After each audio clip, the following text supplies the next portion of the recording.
Hello everyone, a very good morning and welcome to Unacademy, a one-stop solution for the English medium UPSC civil services aspirants. So welcome to the daily Hindu news analysis. So before we begin today's discussion, let's take a look at some important announcements. This Saturday, Sarmad Mehraj sir shall be conducting a free workshop at 8 p.m. to guide you towards cracking CSE 2025. So please attend the workshop if you choose to attempt CSE 2025, and the link for the same is provided in the description of this video. And also please note, we have started free special classes exclusively on the Unacademy app. We have been conducting these live sessions at 1 p.m., 5 p.m., 6 p.m. and 8 p.m. covering key topics from international relations, history, economy and polity. So these are the topics that we are going to discuss today. So do join these sessions live on the Unacademy app, and the links for these sessions is also provided in the video description and in the community section on our YouTube page. Then finally, we are excited to launch a brand new initiative on this channel. Starting today, we shall be bringing out weekly current affairs quiz to help you prepare for the upcoming prelims examination. We shall pick up the important current affairs of the past 1 week and provide MCQ questions and discuss them in detail so that you can understand the kind of questions that appear in prelims, and thus you can prepare for the upcoming prelims examination. So do tune in to the YouTube channel today evening at 6 p.m. and the weekly current affairs quiz will be uploaded. So our objective is to make this channel a one-stop destination for the English medium civil service aspirants. So all we need in return is your support. So press the like button, share your comments, what you think on these new initiatives, and don't forget to subscribe to our channel. So let's begin with the discussion of today's The Hindu newspaper by first looking at the topics that we are going to discuss. From the Delhi edition of The Hindu, I have chosen 7 important articles. There are 3 columns that require a detailed analysis and discussion, largely from a mains point of view, and we have 4 smaller articles that are relevant for the prelims exam. So let's take up these topics one by one, starting with this important column from page number 6. This column is written by R.K. Vij, a former IPS officer, and in this important column, the writer is examining the menace of child pornography. This topic is relevant for social issues under GS1. It also deals with the laws against child pornography, thus making it relevant for polity and governance. And it also deals with aspects of cybercrime, which is a major topic under internal security in GS paper 3. So this multidimensional topic is very relevant for our mains examination, and there are many topics that could be relevant for the prelims as well. So let's take a detailed look at this article. Let's understand the context, why the issue of child pornography is in news, and then we will go beyond the article. We will examine all the related facets, all the related aspects of this topic to ensure that we cover this comprehensively. The context is that recently the Madras High Court has passed a very controversial judgment in a case related to child pornography. There was an accused who had been arrested on charges of downloading child pornography on his electronic device. This clearly is a criminal offense in India, because not just in India but around the world, there are very strict laws that exist against child pornography. Child pornography is a heinous crime. It's a crime against society. It's a crime against children. It has deep implications on the society and the mental and health and the safety and well-being of children. So there are very stringent provisions that deal with child pornography both in India and at the global level. But the Madras High Court, in this particular case, has let off the accused by saying that the accused has not commented or not carried out any offense under Section 67B of the IT Act. He was essentially charged under this provision of the Information Technology Act. I hope you know that IT Act deals with cyber crimes. The IT Act, which regulates information technology in the country, also covers all forms of cyber crimes, including child pornography. It has very stringent provisions against such offences. So this accused, who was charged with downloading child pornography material on his electronic device, he was booked under Section 67B of the IT Act. This is a criminal offence. There is a stringent punishment for this. But the Madras High Court has ruled that the accused has not committed a crime. He had just downloaded the video and he had watched it in private. Now, this judgment of the Madras High Court has raised eyebrows. That is why the writer is critical of this judgment. The Madras High Court has based its ruling on a similar case in Kerala. A couple of years ago, there was a pornography-related case in Kerala where the Kerala High Court had ruled that downloading a pornographic video on your device and watching it in private is not a criminal offence. But please understand the difference between these two cases. In the Kerala case, it was an adult watching an adult pornographic video. There is a big difference between adult pornography and child pornography. In case of adult pornography, there could be choice available to the pornographic actors involved in the video or even to the one who is watching it. But in case of child pornography, there is a clear element of child sexual abuse.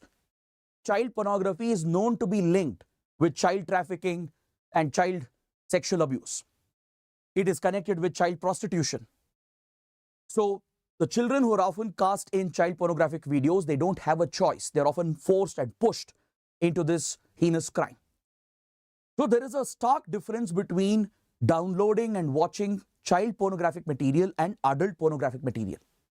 The Kerala High Court had ruled that if an adult is downloading adult pornographic content on his device and watching it in private, that is not an offence. But based on this judgment of Kerala High Court, Madras High Court has based on that as a precedent and has ruled that even in this child pornographic case, that the accused is not guilty. This is where the writer has a problem with the judgment of the Madras High Court and correctly points out that the Madras High Court has erred in its judgment. Now, to understand this argument of the writer, we have to dive deep into this topic. We have to understand what is the menace posed by child pornography. Why is it such a heinous crime? Legal experts around the world, they agree that child pornography is one of the most heinous offenses, not just against children who are affected by it, but against the society itself. Because as I told you, any form of creation, distribution and possession of child pornographic material has to be treated as a strict punishable criminal offense. Even the act of downloading such material, storing such material, watching it or distributing it on the internet should be treated as a punishable criminal offense. Because child pornography is directly linked with child exploitation, with child trafficking, child prostitution and child sexual abuse. The underage children who might be used in these videos, they're not given a choice. They are forced, pushed into this criminal activity, and this affects the safety, the well-being, the upbringing of the child. This has a detrimental impact on the society as well, and especially with the prevalence of online platforms, the internet and even social media platforms. There is a wide circulation of child pornographic content, not just in India but around the world. It has become a global menace. This is a transnational problem because the internet has no geographical boundaries. The cyberspace, there are no geographical boundaries on the cyberspace, and the actors involved, the elements who are involved in creating, distributing child pornographic material, they could be present in any country. They could be distributed around the world. So this is dealt with very strictly at the global level as well. There are several conventions and provisions against it under international law, and even in India, there are some stringent provisions that deal with child pornography. In fact, countries work together, they collaborate with each other to assist each other in cracking down on these cartels that run child pornographic rings. So it's very, very essential to tackle the menace by strictly punishing the accused. Not just the ones who are creating it and distributing it, but even the ones who are downloading it and watching it. Because this is perverse. There is a big difference, as I told you, between watching adult pornography and child pornography. Watching child pornography is also not excusable. It's as serious a crime and an offense as creating or distributing child pornographic content is concerned. So that is exactly how the law deals with the offense as well. Now, if you look at the impact of child pornography, especially on the victims, the underage children who are involved or who are pushed into this activity, it leaves a scarring impact on their mind. It causes severe emotional trauma. It affects their psychological development. It could affect their future sexual life, their sexual orientation, their sexual activity. It could even affect their behavioral aspects. It could make them more depressed, make them anxious, because this is nothing but child sexual abuse, right? This could even encourage adult or young adults or adolescents, right, to get more aggressive, to build on gender stereotypes, which are often showcased in these pornographic videos. So this could have a detrimental impact on the society itself and, more importantly, on the safety and well-being of children. So given its serious impact, around the world, there is very strict action taken against child pornography. Now, let me take you through the global framework that exists against child pornography, and then we will discuss the legal framework in India.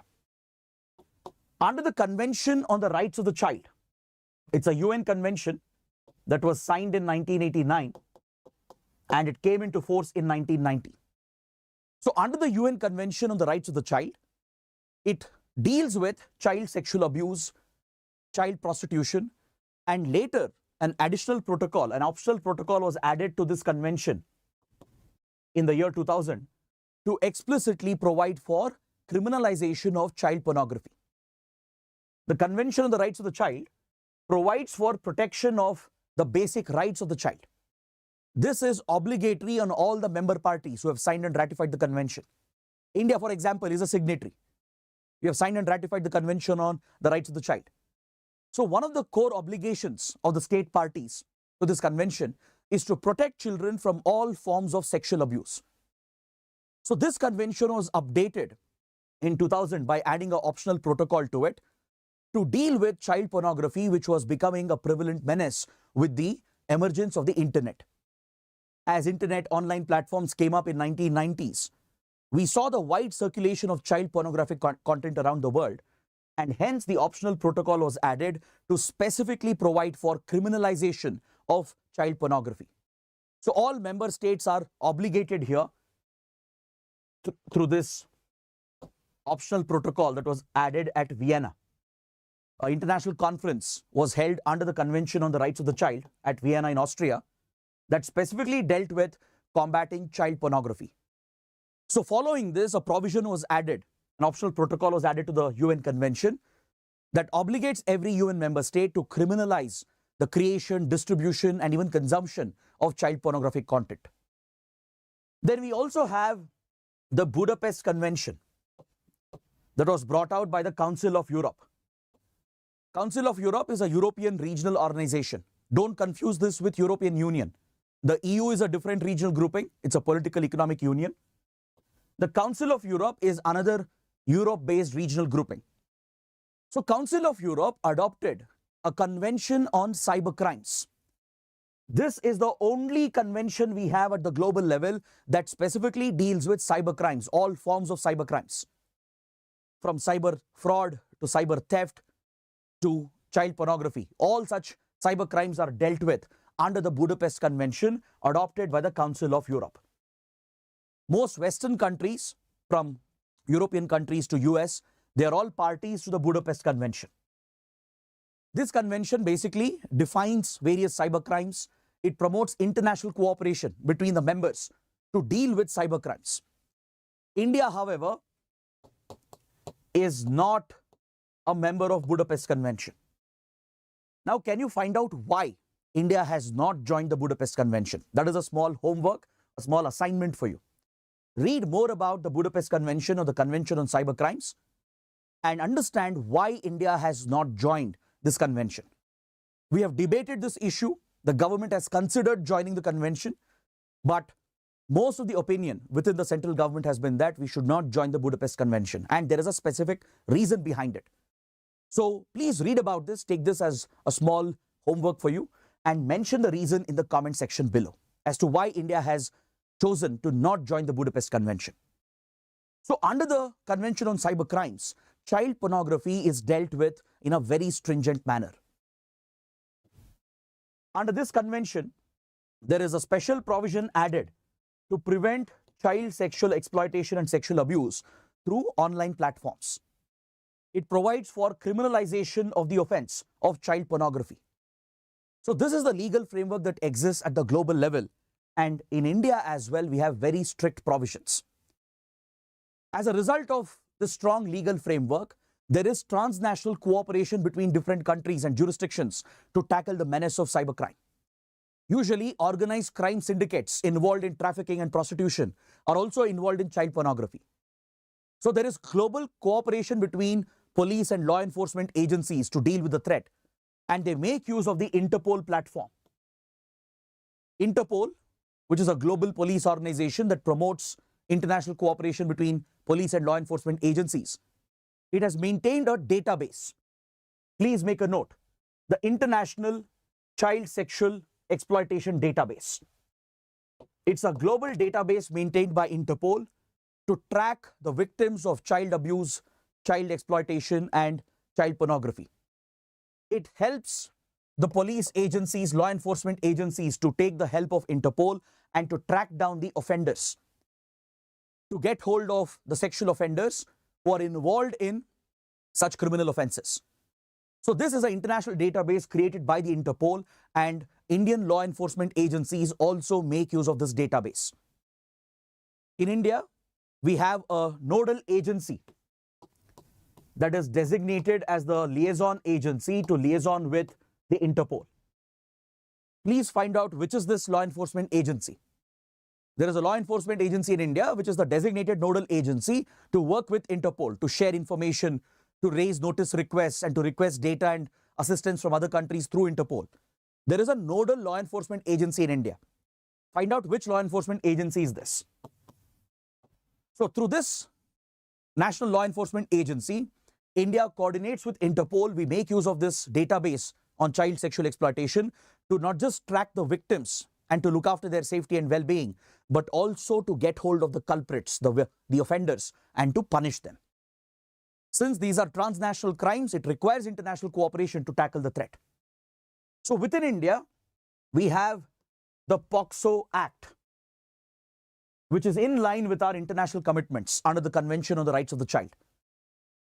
It stands for Protection of Children from Sexual Offences Act, popularly called the POCSO Act, and it explicitly criminalizes child pornography. It provides very stringent punishment for the creation, distribution, even downloading, storage, and viewing of child pornographic content. They're all declared as criminal offenses. It deals with all forms of child sexual abuse and exploitation, and even provides the death penalty in case of aggravated sexual offenses against minor children. If aggravated sexual assault is proved, right, even the death penalty provision has been added, and that is how stringent the law is. Apart from that, we also have the IT Act, which we were discussing earlier with regard to the case that was heard by the Madras High Court. The Information Technology Act of 2000 regulates information technology in the country. It also deals with cyber crimes, as I was mentioning. Different cyber crimes are defined, and the relevant punishments are also provided under this law. So there are various sections under the IT Act that deal with cyber crimes. For example, Section 43, 43A, 66, 66B, C, D, E, F. Then a series of sections under 71, 72, 73, 74. They all contain several provisions dealing with cyber crimes, different types of cyber crimes. Some of you might have heard about one controversial provision under this law, that is Section 66A of the IT Act. It was a very infamous article. This provided for criminal punishment if someone was held guilty of sending offensive messages through electronic platforms. It specifically dealt with the transmission of offensive messages through computers, mobile phones, or any electronic devices through communication networks. Now, this was a very controversial provision. Usually, this provision was misused to target any dissent or any criticism against the government and political leaders. And this provision was blatantly misused with the police and law enforcement agencies. Of course, I have taken a detour from the topic because since IT Act and cyber crimes was in discussion, I would like to mention this important development of the recent years, where Section 66A of the Act had become very, very infamous. So even those who posted jokes or let's say a cartoon or a caricature of a political leader, or those who criticized politicians or ministers or leaders, they would be charged and jailed under this provision. This was a blatant attack on Article 19. It was leading to the violation of your fundamental right to free speech and expression. But eventually the Supreme Court intervened in the landmark Shreya Singhal case. In the landmark Shreya Singhal case of 2015, the Supreme Court declared this provision as unconstitutional. The Supreme Court struck down Section 66A of the IT Act as ultra vires the Constitution, as it went against the provisions of Article 19. Of course, Article 19 doesn't guarantee you absolute fundamental right. Freedom of speech and expression comes with reasonable restrictions, but this wasn't one of them. Because the term offensive was never clearly defined. It was very subjective and it was left to the interpretation of the authorities. And quite often, the police, they gave it a wide interpretation and they would target political opponents, critics, dissidents, etc. So Supreme Court stepped in the Shreya Singhal case and struck down Section 66A of the IT Act. So this provision doesn't exist anymore. Now, coming back to the discussion on child pornography, the IT Act deals with many other cyber crimes and it has a specific provision that deals with child pornography. This is Section 67B. It explicitly provides for punishment, strict punishment, for the offense of circulating, distributing, downloading and watching child pornography in the electronic format. Whoever is distributing such content on the internet, on online platforms, whoever is downloading it and even watching it, they are all liable for punishment under this law. Is that clear? This is in line with the international standards. But however, the Madras High Court has deviated from the established legal framework and based on a wrong precedent from some other case, it has erred in its judgment. Now, India itself takes child pornography very, very seriously. At the national level, we have a dedicated enforcement mechanism to deal with child pornography on the Indian cyberspace. For example, the National Crime Records Bureau, the NCRB, which is under the Home Ministry, it maintains database on crimes in the country. The NCRB works with an American institution to geotag any sexually explicit content involving minor children. If there is any pornographic content circulating on the internet consisting of child pornography, these videos are geotagged. That is, the IP address of the devices are picked up and they are tagged with the location of the devices where they are being used.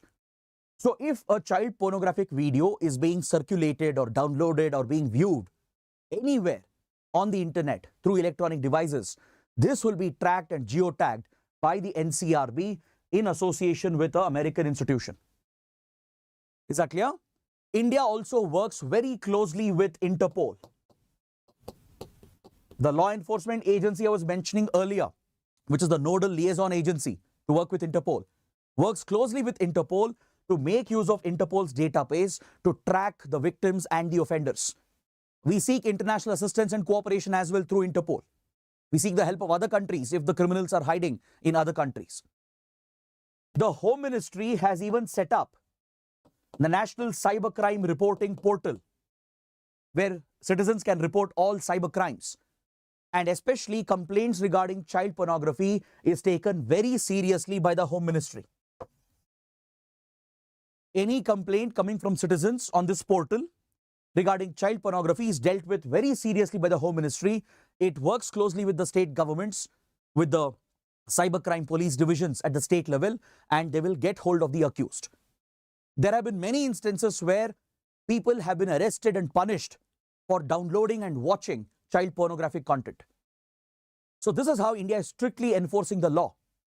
We work with our international partners. We make use of the international legal framework as well. But this judgment of the Madras High Court is a disappointment. The writer correctly points out that the Madras High Court has erred in its judgment. It has based its argument on a wrong precedent. The precedent doesn't apply. The Kerala case was completely different. It dealt with adult pornography. So here the Madras High Court has drawn a comparison where Kerala High Court had ruled before that watching and downloading pornographic content is not a punishable criminal offense if you're doing it in private. But that was a reference to adult pornography, not child pornography. The Madras High Court has taken this as a wrong precedent and passed this erroneous ruling. So that is why the writer is urging the government to appeal against this decision. The writer is urging the Tamil Nadu government to file an appeal immediately to rectify the error that has happened, and is also calling upon the state and the central government to further strengthen the legal framework, to provide for stricter enforcement of the laws that exist, and promote international cooperation to deal with child pornography and child sexual exploitation. The writer is actually providing a very good suggestion. He's suggesting that one weakness in Indian law right now is that we haven't defined child sexual abuse materials. In Indian law, if you look at IT Act, if I take you back to section 67B, it is referring to child pornography. It's only referring to electronic content involving children where sexually explicit content is being shown. It is not specifically calling this out as child sexual abuse material, which is an international standard. Most countries, most international legal frameworks, they refer to child pornography as child sexual abuse material, because that will bring in a closer connection between POCSO Act, which is a stringent law, with the IT Act. Right now, there is a small gap, a legal gap, because in the IT Act, only child pornography, sexually explicit material involving children has been referred to, but it's not being equated with sexual abuse. Right? So that is where a legal loophole exists. So the writer is suggesting that we should amend the laws and refer to child pornography as child sexual abuse material to connect that with POCSO Act, which then provides for very strict punishment. Right now, the Madras High Court is guided only by the provision of the IT Act, that is section 67B. If this is closely linked with POCSO Act, then very strict punishment will be delivered to the offenders. So that is what the writer is suggesting, and this could be your way forward. Now, the topic that we have discussed is a very sensitive, delicate topic, a very important issue under social issues as well. It's connected with polity and governance and with internal security. So this topic is very relevant for the exam. There could be an essay topic as well. So that is why I had a detailed discussion on this. I hope you guys have liked it. More importantly, I hope you have understood the topic. Now let's move on to the next article. From the same page, we have a column related to climate equity. The column is dealing with the topic of climate equity. So it's a very important topic for environment and ecology. So let's understand what the writer is talking about, and let's understand what is climate equity. First, the context. As you know, the world is headed towards dangerous levels of global warming. Despite all the efforts of governments, private companies, etc., we have not been able to bring down emissions to the desired extent. Under the Paris Agreement of the Climate Change Convention, we have set an ambitious goal to limit the global rise in temperatures to under 2 degrees Celsius by the end of the century.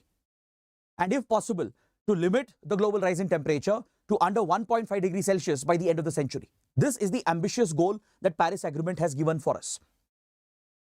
So around the world, governments, corporations, etc., they're all striving towards this goal. But the writer is very clear that the governments and corporations are not doing enough. The efforts required to tackle climate change is not being delivered by the governments and by the corporations. The IPCC report, the Intergovernmental Panel on Climate Change, had recently brought out its assessment report, and it already points out that the global average temperatures have gone up by 1.1 degrees Celsius above the pre-industrial levels. So we are getting closer day by day to a stage where climate change would become irreversible. Very soon we are going to hit the 1.3 degrees Celsius mark, and we might breach the 1.5 degrees Celsius target, which has been laid down under the Paris Agreement. So basically we may not be able to achieve the Paris goal. And if that is the case, we are going to witness irreversible climate change and the devastating consequences of global warming in the coming decades.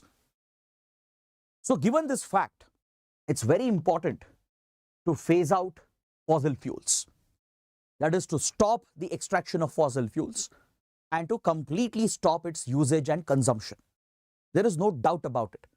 The science, the rationale is very clear that greenhouse gas emissions are responsible for global warming and climate change, right? Several anthropogenic activities, the human-induced activities, contribute to these greenhouse gas emissions, and the primary culprit happens to be fossil fuels.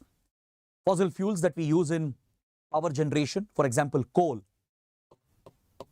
that is used to generate thermal power in our thermal power plants. Then oil, gas, petrol, diesel, that is used across industries, factories, and even for transportation. These are the primary sources of fossil fuel-based greenhouse gas emissions. So given the risk that we are facing, the climate risk, it is essential to achieve a goal in the future where we completely stop the extraction of fossil fuels and we phase out the usage of fossil fuels. That is a desirable goal for the entire world.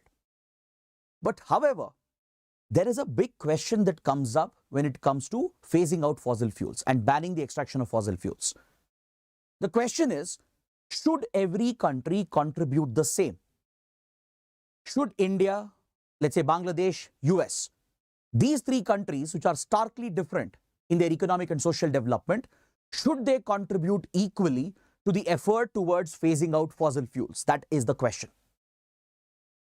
Because there is a difference between the developed world and the global south, the developing, underdeveloped countries.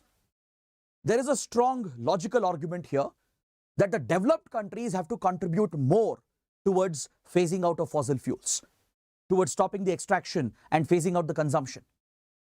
But what the developed countries are doing is that they are trying to bring an equal responsibility on developing nations and as well as on the poor, underdeveloped countries. So this is where the concept of climate equity comes up. The responsibility to fight climate change should be based on the principle of equity, meaning we should contribute only to the extent that we are responsible for emissions. So let's understand this logic in more detail. The writer is very concerned about this global pressure today to stop the extraction of fossil fuels and phase out the consumption of fossil fuels. In fact, within the academic world and in the Western world, there is already a movement which is gaining momentum for a fossil fuel non-proliferation treaty. This has been suggested by several experts and scholars. Just like we have a nuclear non-proliferation treaty that prevents the spread of nuclear technology and nuclear material and nuclear weapons, on similar lines, a few experts have suggested a fossil fuel non-proliferation treaty. That down the line, a few decades down the line, we should have a treaty like this which will completely ban the extraction of fossil fuels and the usage of fossil fuels. There is also another suggestion by the academic community in the West that we should have a coal elimination treaty by 2030, by the end of the decade, which will prohibit the extraction of coal and the consumption of coal by every country in the world. See, it is necessary to phase out fossil fuels. There is no doubt. It is important to stop the extraction of fossil fuels and eventually phase it out as well. But however, the question is again the same. Should every country contribute the same? So this is where you should understand the role of fossil fuels in the global economy. How developed countries benefit from it, how developing, underdeveloped countries benefit from it.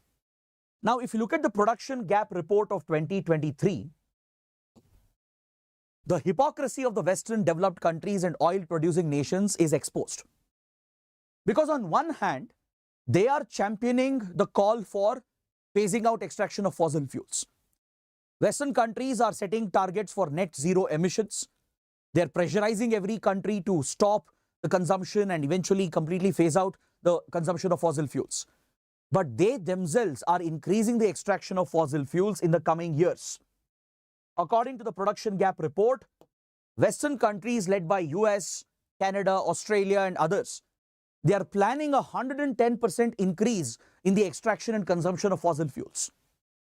Major oil-producing, oil-exporting nations, starting from Saudi Arabia to Iraq to Russia, and the major oil consumers, they all have ambitious plans for the coming years to continue their reliance on fossil fuels. So if that is the case, how is it fair to expect poor countries, developing nations, to contribute the same level of effort as that of the developed nations? In fact, these efforts have been given a push through the Climate Change Convention as well, through UNFCCC. The UN Framework Convention on Climate Change, right? It meets every year through the Conference of Parties. At COP26 that was held in Glasgow in 2021, a call was given by the member countries to phase down the unabated use of coal power and inefficient fossil fuel subsidies. Initially, the proposal by Western countries was to use the word phase out. This was the term that was pushed by Western countries. They wanted the term phase out, which means a complete stoppage, a complete transition away from coal and inefficient fossil fuel subsidies. This proposal of Western countries was countered by India. It was India which stood its ground and countered this term, phase out, and we got it replaced by another term, phasing down. In phasing down, there is only an incremental reduction with an eventual transition without a deadline. But if the term phase out is used, it means there might be a target, a deadline. By that time, you should transition entirely away from fossil fuels. And this target or this pressure would not be fair to developing and underdeveloped countries, given the historical emissions that have been released by the developed nations. So this is where you understand the importance of climate equity. Yes, it is important to reduce fossil fuel consumption, and someday we have to stop using fossil fuels around the world. But should every country contribute the same? Because every country has not contributed equally for climate change. There are few countries which have contributed extensively to climate change. There are many countries which have barely contributed to climate change. So why should every country bear the same responsibility? That is the point of countries like India. So India pushed the Western countries and replaced the term phase out with phase down. In phasing down, you only incrementally reduce the consumption without specific targets or deadlines. If the term phase out had been used, that could have become a binding target. So India put its diplomatic effort and lobbied with many like-minded countries to pressurize the Western countries to change the term at COP26. At the recent Climate Change Summit in Dubai, at COP28, a call has been given to transition away from fossil fuels and achieve net zero emissions by 2050. This is again a much needed target. It's important to achieve net zero as quickly as possible. Net zero is a state where a country will equate its carbon emissions with carbon sequestration. That is, the quantity of emissions being released in a given year will be absorbed and sequestered through carbon sequestration methods by promoting afforestation, by using carbon sinks, etc. So in net terms, there will be zero emissions. So that is called net zero.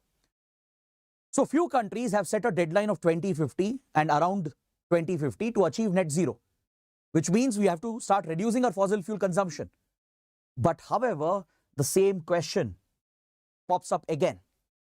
What should be the responsibility of every country? Should every country contribute equally? Should India and US contribute equally? Should Maldives and, let's say, France, should they contribute equally to these efforts? That is the question.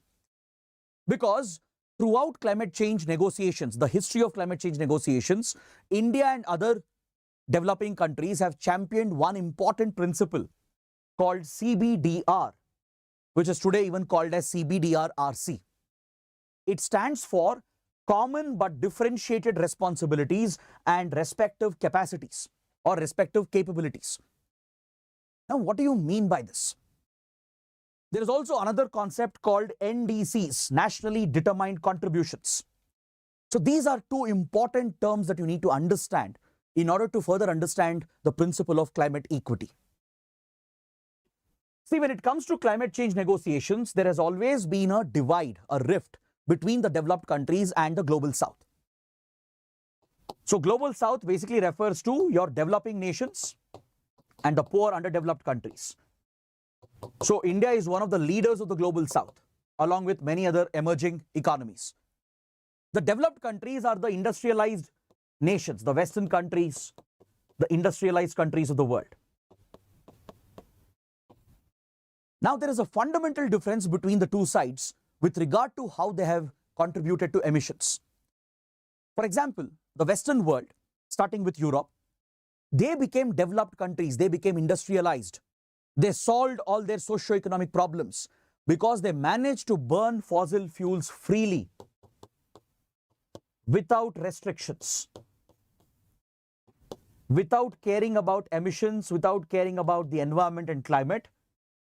They released emissions for close to 2 centuries, starting with the Industrial Revolution. Right? Since then, they have been burning fossil fuels, coal, petrol, diesel, etc.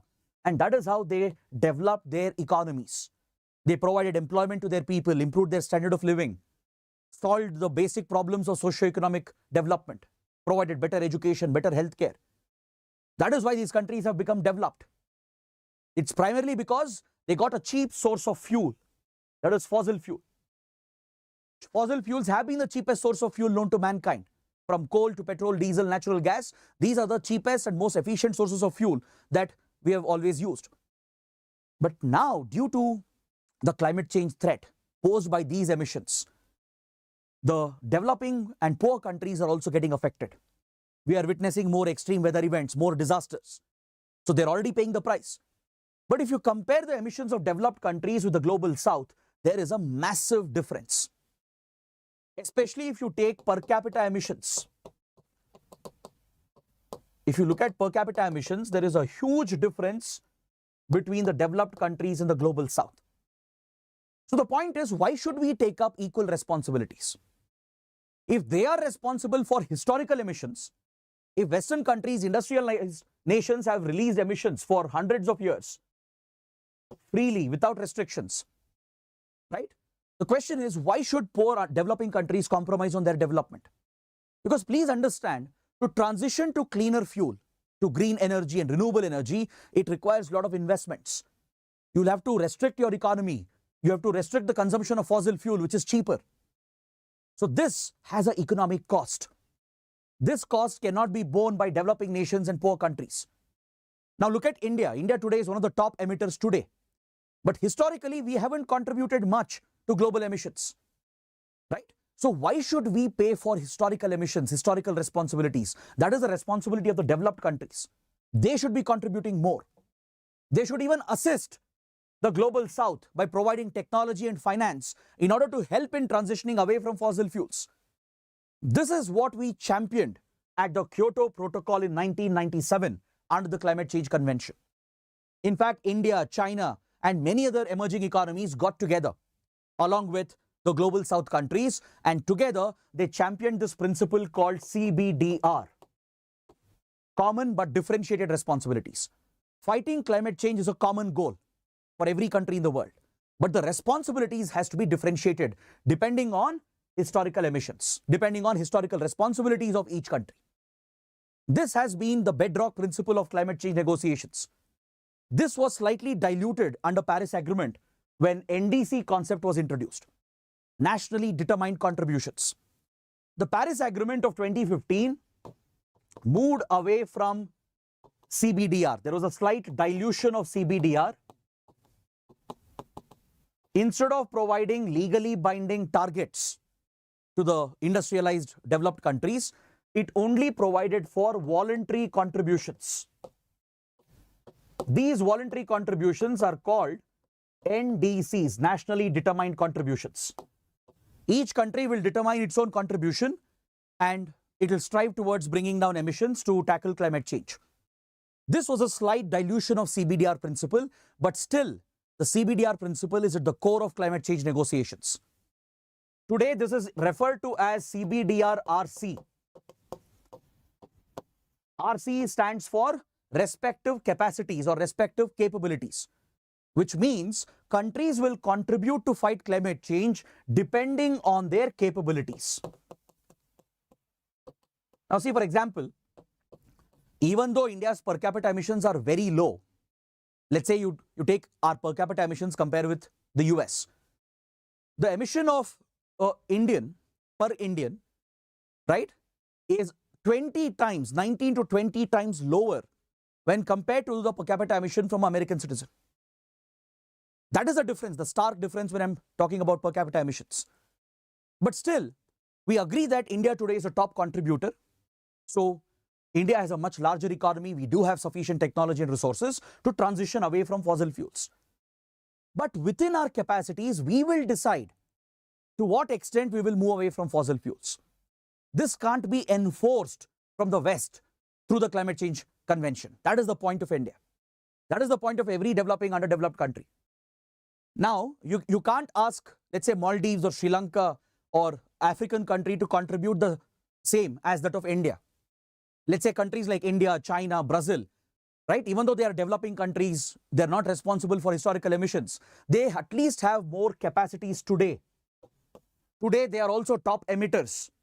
So they can take up more responsibilities compared to others who don't have that capacity. So this is essentially the principle of climate equity.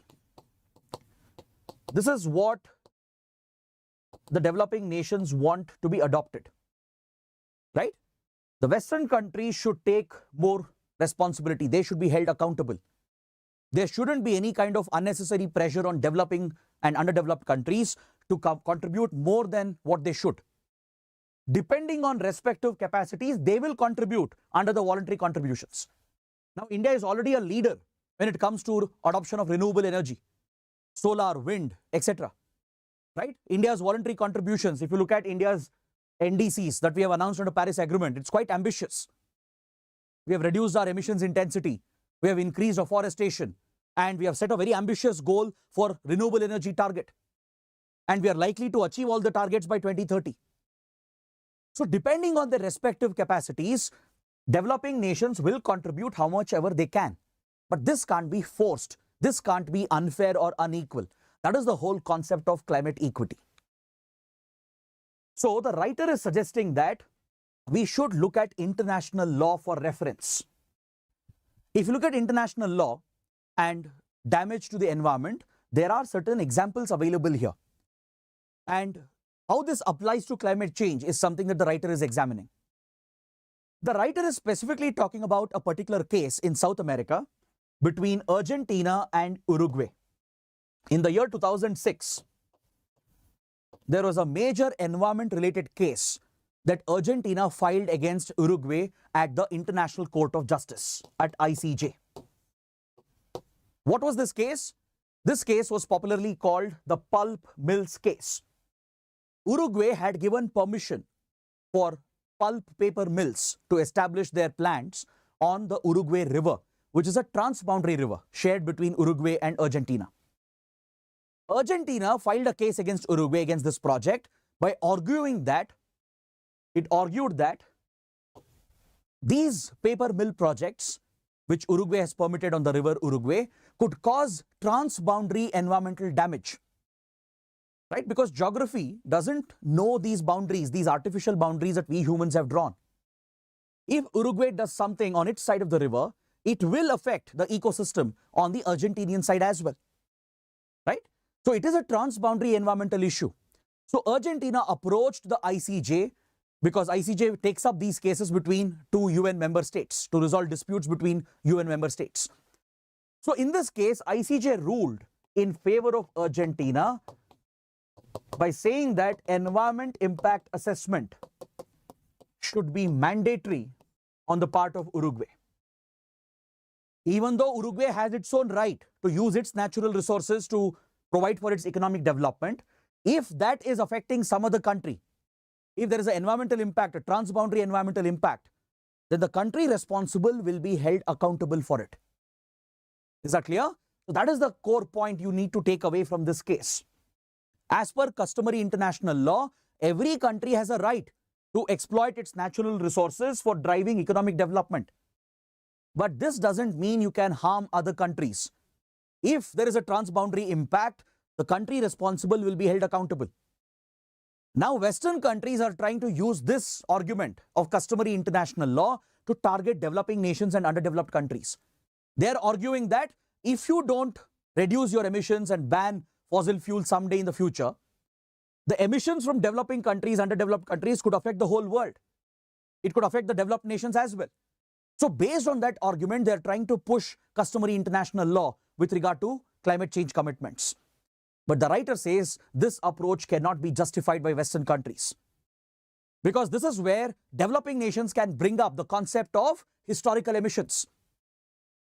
If Western countries are talking about international law today, what about the historical emissions they have emitted over the 2 centuries?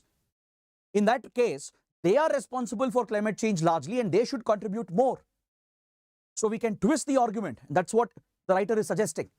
He's suggesting to India that India should work with like-minded countries to champion the principle of climate equity and bring pressure on Western countries to stop this unnecessary push to ban the extraction of fossil fuels.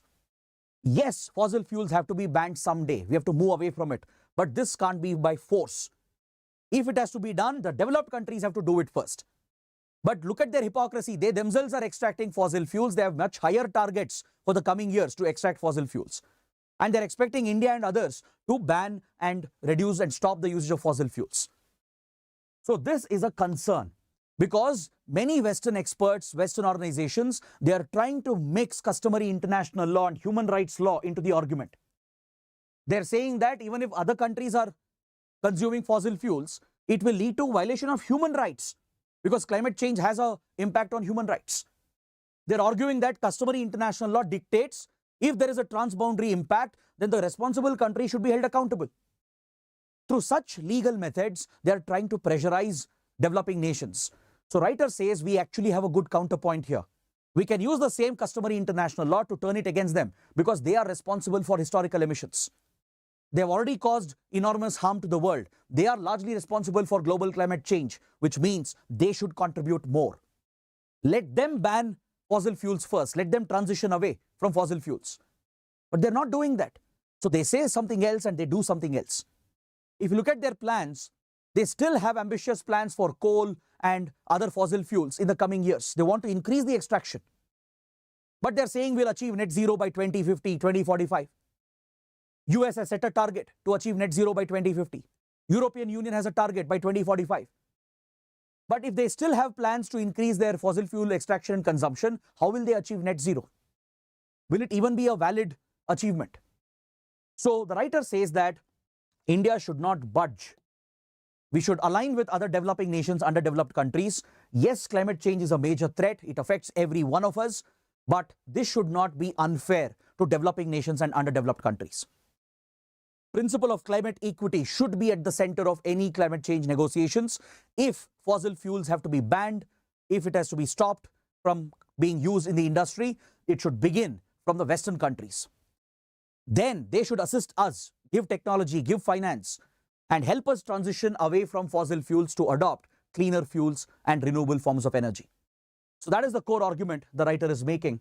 And I feel it's a very, very important article and a very interesting article. Now coming to another major column on page number 8 in the text and context page. The Hindu is examining the history of Northern Ireland conflict. I would not go into the entire details of this topic because it's not too relevant for the exam, but there are some points which could be relevant for prelims and maybe for some aspects of mains related topics in IR. So I will only touch upon those topics which are needed for the exam, and we are going to leave out the rest of the article. Now, why is Northern Ireland in news? It's in news because for the first time, an Irish nationalist leader has been re-elected and he has come back to power in Northern Ireland. So this reminds us of the history of the Northern Ireland conflict. So you should have a basic idea as to what the Northern Ireland conflict is all about. How is it relevant in today's context? Over here, you're looking at the map of United Kingdom and the Republic of Ireland. Two European countries are depicted here. First, let me help you understand the geography, because without understanding geography, you can't understand geopolitics. Geopolitics is connected with geography of the place. Geography influences international relations. So please understand the geography, the map, then I'll explain the issue of Northern Ireland conflict. So the country of United Kingdom, or Britain as we call it, it includes 4 independent sovereign regions. That is England, Wales, Scotland, and Northern Ireland. These 4 independent sovereign regions constitute the United Kingdom or Britain. Republic of Ireland here, this green shaded region of this Irish territory, is a separate country altogether. Now, Ireland today is a member of the European Union. It's a EU member. Whereas UK, as you know, has exited European Union following Brexit. Brexit was a referendum held in 2016, a direct election, where people of Britain voted whether Britain should remain with EU or not. Majority of them, 52% of them, voted in favor of Brexit, that is Britain exiting European Union, and Britain has completed the process, the formal process, and today it has fully exited the EU. So it's a non-EU country. But however, there is a brutal history of conflict here in the Irish territory, in the island of the Irish region. This is a separate island altogether. Now, if you look at the history of this region, there has been a violent, brutal history over here, dating back to medieval times. Since medieval times, there has been a religious divide in the region. This region of the Irish people, that includes both Republic of Ireland and today's Northern Ireland, this region has always been Catholic dominated. Most Irish people are Catholics. Is that clear? Whereas England has been a Protestant majority nation. So within Christianity, you have this divide between Catholics and Protestants. And in medieval times, this was a raging religious conflict across Europe between Catholics and Protestants. I'm sure many of you would have watched popular Netflix shows like The Crown and the others. They all deal with this topic as well, right? You would have seen these events depicting the religious conflicts and political conflicts based on the divisions between the Catholics and the Protestants. So here as well, since centuries, there has been a standing divide between the Catholics and the Protestants. And during the First World War, when the First World War was going on, an Irish nationalist group called the Irish Republican Army, it rebelled against England, fought for independence, and even gained independence from England. The whole of Ireland, which includes today's Republic of Ireland and Northern Ireland, broke apart following this war, the Anglo-Irish War, which lasted until 1921, from 1916 to 1921. And the Irish nationalists, they secured their independence. But later, England managed to gain control over Northern Ireland. A few counties here in Northern Ireland, they had a majority Protestant population with a mix of Catholic population. Based on some elections held in these counties, these territories of Ireland were integrated into the UK, whereas Republic of Ireland became a separate independent sovereign nation. So since then, there has been a lot of resentment in Northern Ireland against the United Kingdom. So several Irish nationalist groups, they call themselves the Republicans. These are the Irish nationalists. All right, they want the reunification of Irish territory.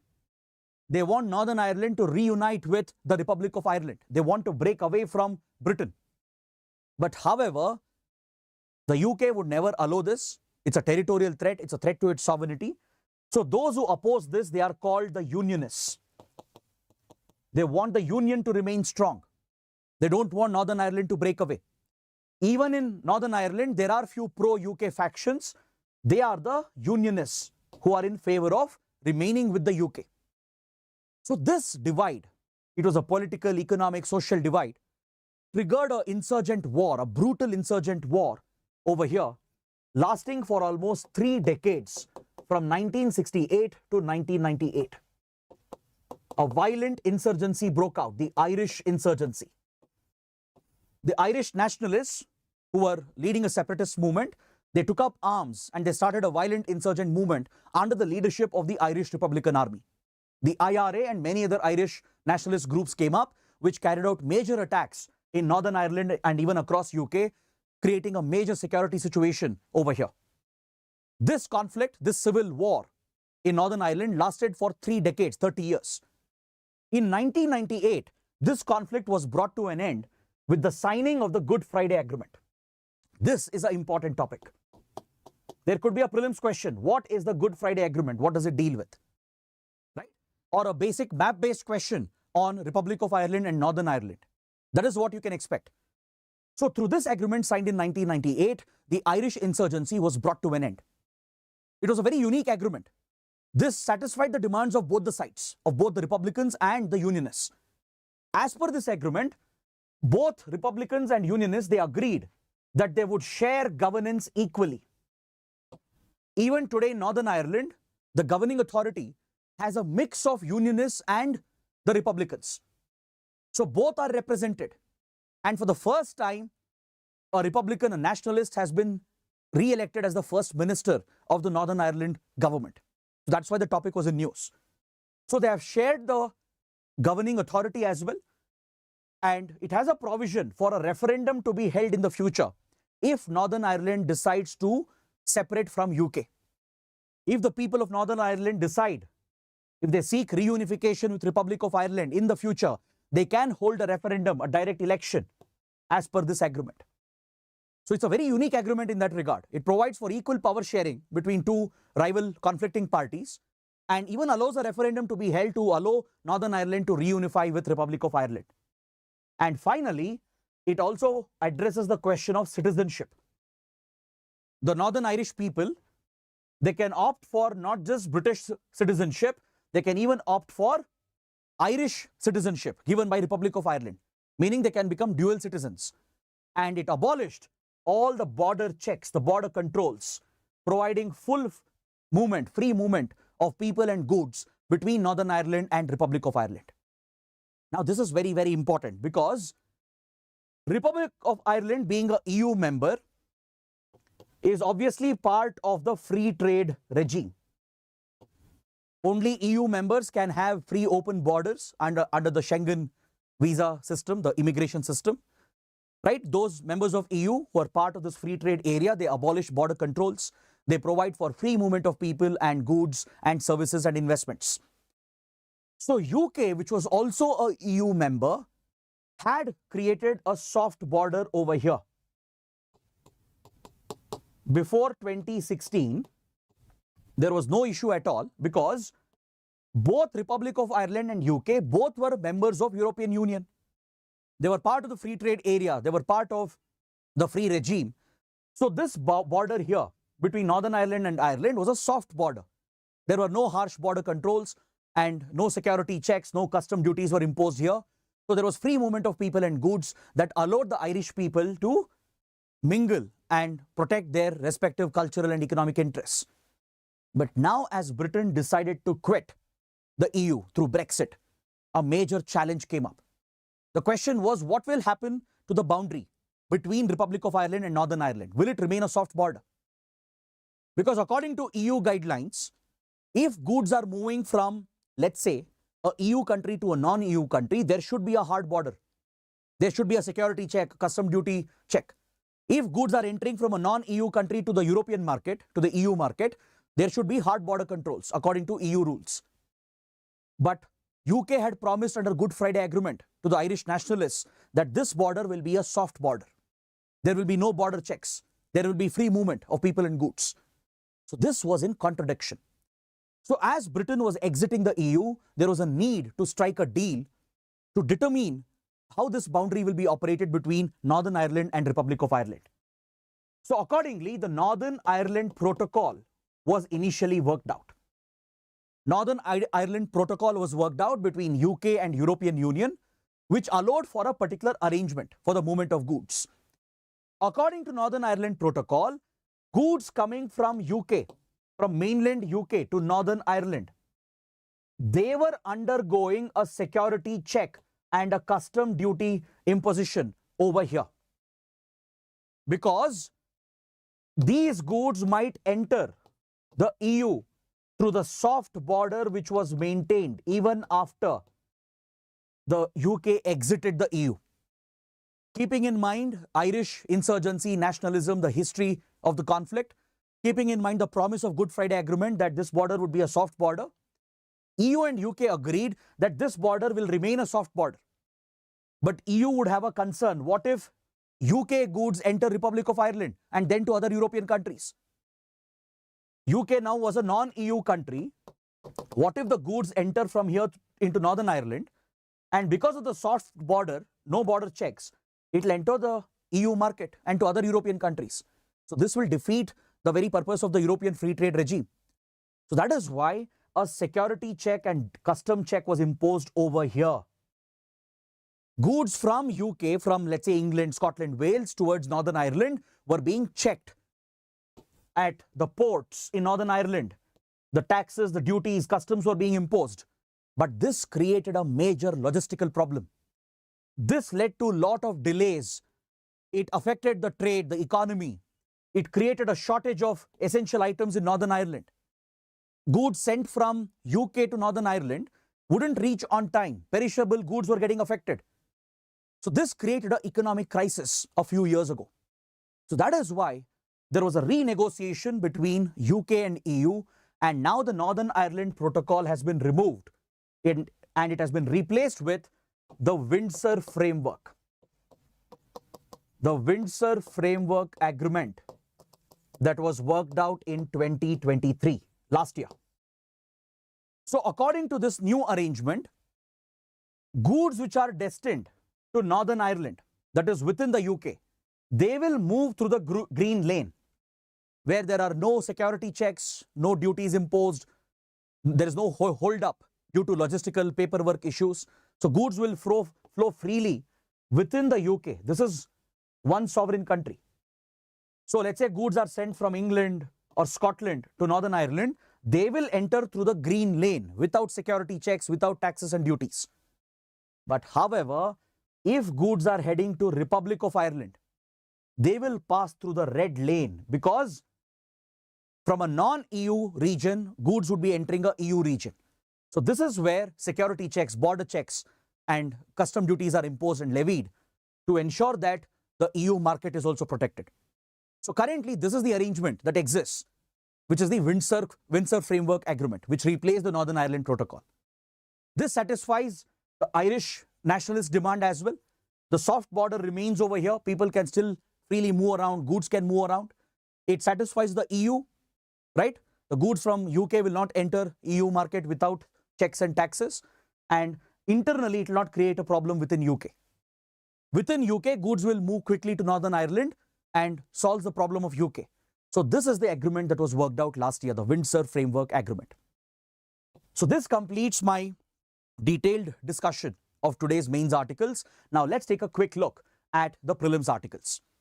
On page number 11, we have an article related to the appointment of Lokpal and appointment to the CVC. The government of India has appointed a former Supreme Court judge, is likely to be appointed, and this selection was made by a high-level committee. So there are two major points that I will highlight. Please make a note that could help you in a prelims question. When it comes to appointing a Lokpal, the selection is made by a high-level committee. So who are part of this high-level committee? The composition of this committee could be important. This committee is chaired by the Prime Minister, the Chief Justice of India, and the leader of the opposition. If there is no leader of opposition, then obviously leader of the single largest opposition party.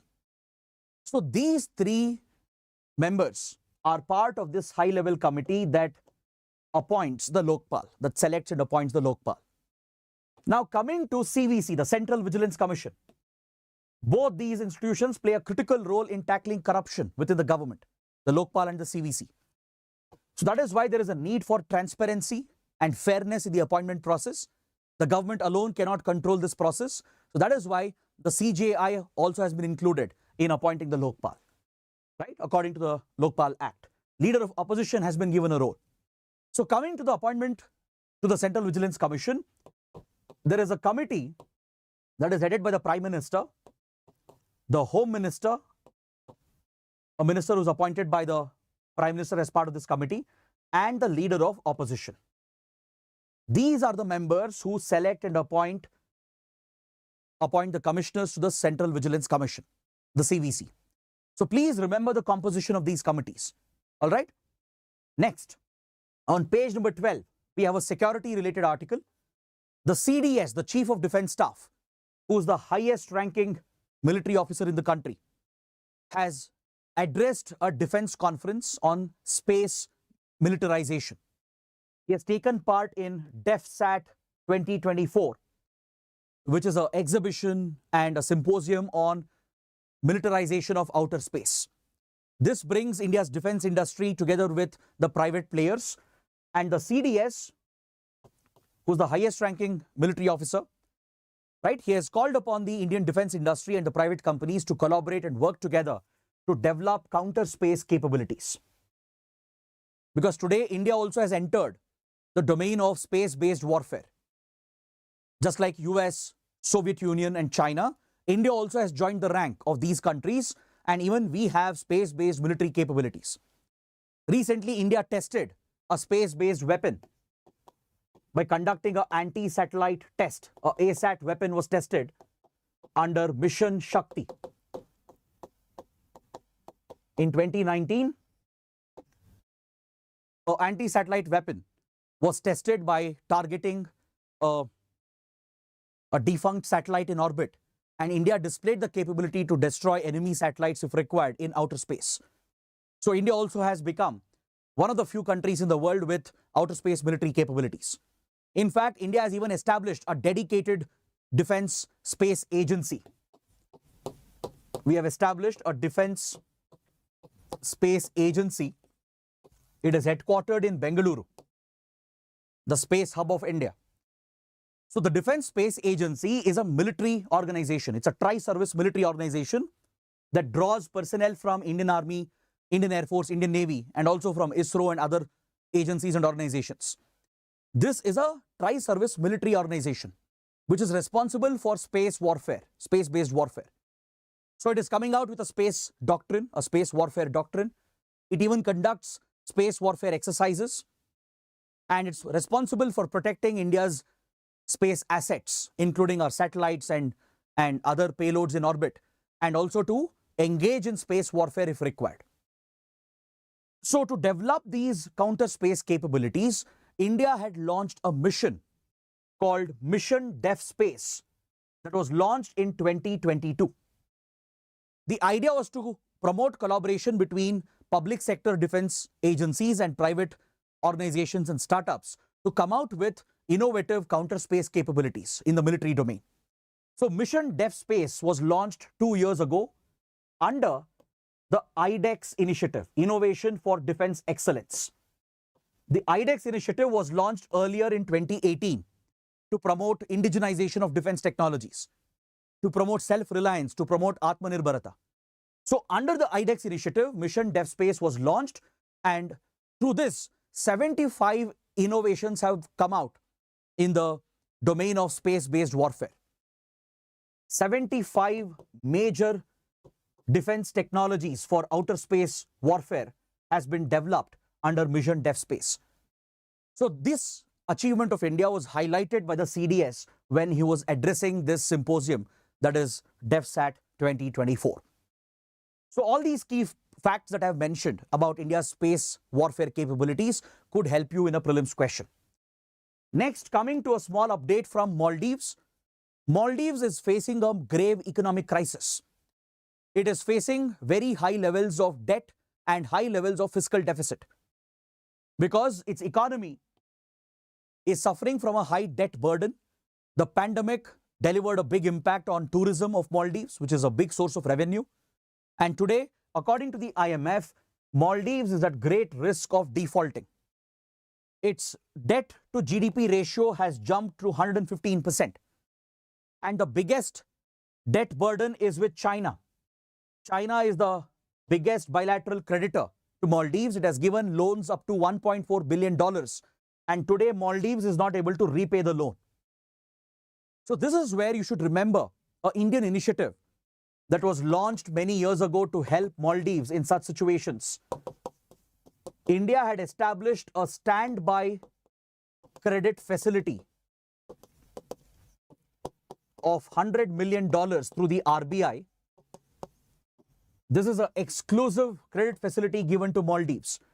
If Maldives faces a liquidity crisis because of high debt burden and high fiscal deficit, India steps in automatically. We provide this as a permanent facility. It's a standby credit facility where Maldives can draw $100 million through the RBI to overcome such liquidity crisis situations. Now, this comes at a time when India-Maldives relations have already been affected, and we have discussed enough about this in the previous sessions. Maldives has been unnecessarily hostile to India. It has been displaying a pro-China tilt under the new president, Mohammad Muizzu. So major diplomatic friction has developed between the two countries. And now, given that it's facing an economic crisis, it is possible that Maldives might again come back to India seeking economic assistance. Because in the past, we have established such a standby credit facility to help the Maldivian economy. Then finally, the last article on page 13. It refers to the differences that have come up between Hungary and European Union. Hungary is a EU member, but the policies of Hungarian leader, who is seen as autocratic, has gone against the values, the principles of European Union. See, one basic condition to be an EU member is that you should uphold democracy, constitutional principles, and human rights. But the Hungarian leader has been quite controversial. He has been seen as an authoritarian leader with authoritarian tendencies. So, compared to the values and principles of EU, Hungary is not living up to it. Upon that, Hungary has created challenges for the EU recently. Recently, it did not approve the financial aid package that was approved for Ukraine to assist Ukraine in its war efforts against Russia. All EU members were supporting a financial package, I think, of around $54 billion. But Hungary blocked this for some weeks, and only after being pressurized by other members, it granted approval. It lifted its veto, through which EU could finally provide financial assistance to Ukraine. The allegation is that the Hungarian leader apparently could be close to Russia as well, despite being an EU member. So Hungary is not a right fit to be a part of the EU, according to certain experts, because it does not match the EU standards, the EU values and principles with regard to commitment to democracy, human rights, and constitutional values. Plus, strategically, geopolitically, it's been acting against EU interests. It's seen to be favoring Russia sometimes. And now, there is another controversy over NATO membership. Sweden has applied for NATO's membership. It has got the approval of all the NATO members, recently from Turkey as well. But one country is holding up Sweden's membership to NATO, that is Hungary. So this is another issue where Hungary has created a challenge for the Western countries. So now the issue here in this article is that Hungary is coming out with a national law, a sovereignty law, which will allow its intelligence agencies to spy on its own citizens, to collect information on foreign funds received by individuals and organizations in the country. So this, according to the European Union, is against its values and principles. This could lead to violation of right to privacy, right to freedom and expression, which are core fundamental rights and values respected and cherished by the EU region. So this law of Hungary could violate the EU values and principles. So the European Commission has issued a notice to Hungary. Is that clear? The European Commission is one of the primary organs of the European Union. It's the executive arm, the executive branch of the EU. So it has issued a notice to Hungary questioning the sovereignty law, which promotes spying, mass surveillance on its own citizens in the name of national security. So this is what we understand from today's newspaper. I have given you 2 practice questions based on what we have discussed today. So please go through the questions later. The PPT will be shared in the description box below and write an answer to this based on what we have discussed. So this is it for today. I hope you guys have liked the session. Do let me know in the comments. Take up the small exercises I gave you and comment the answers below. And without fail, subscribe to our channel. That is it for today. I'll see you tomorrow. Till then, take care. Have a good day.